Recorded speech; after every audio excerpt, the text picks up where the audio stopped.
Hello guys, आज मैं आपको हिंदी वर्णमाला में पूरा विस्तार से बताती हूँ। सबसे पहले हम बात करते हैं जो वर्णमाला किसे कहते हैं। तो वर्णमाला वर्णों के व्यवस्थित क्रम को कहते हैं और हिंदी में जो वर्णमाला है उनकी संख्या है टोटल 52। ठीक है, ये सब चीज़ें हमें समझनी है।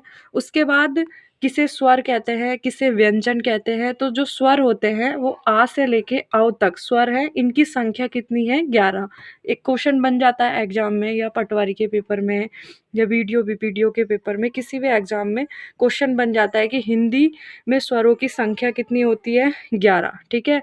उसके बाद अयोग्य वह अलग होते हैं, इनको ना हम स्वर में जोड़ते हैं और ना हम इनको व्यंजन में जोड़ते हैं। ठीक है। अब उसके बाद हम बात करते हैं व्यंजन। व्यंजन कितने होते हैं? तो व्यंजनों की संख्या है 33।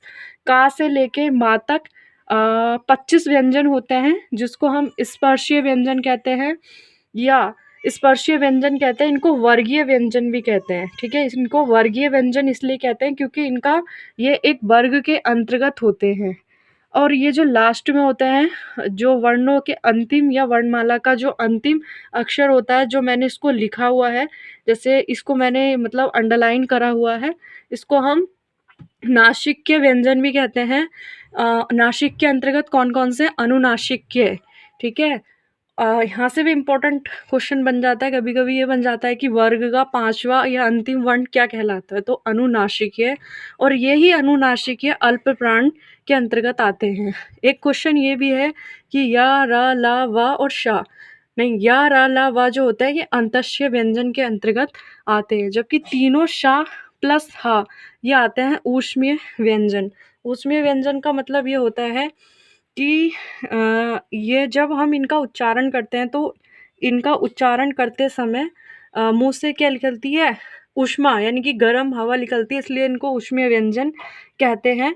और ये होते हैं संयुक्त व्यंजन। संयुक्त व्यंजन का मतलब होता है ये स्वतंत्र नहीं होते हैं, क्योंकि ये किसी न किसी अक्षर से मिलकर बने होते हैं। इसके अंतर्गत संयुक्त व्यंजन में ज्ञा, ज्ञा किससे मिलकर बना है? जा प्लस ड़ा से। और त्रा किससे मिलकर बना है? जो त्रिशूल वाला है वो ता प्लस रा। और इसी के साथ साथ हलंत लगना भी इम्पोर्टेंट है।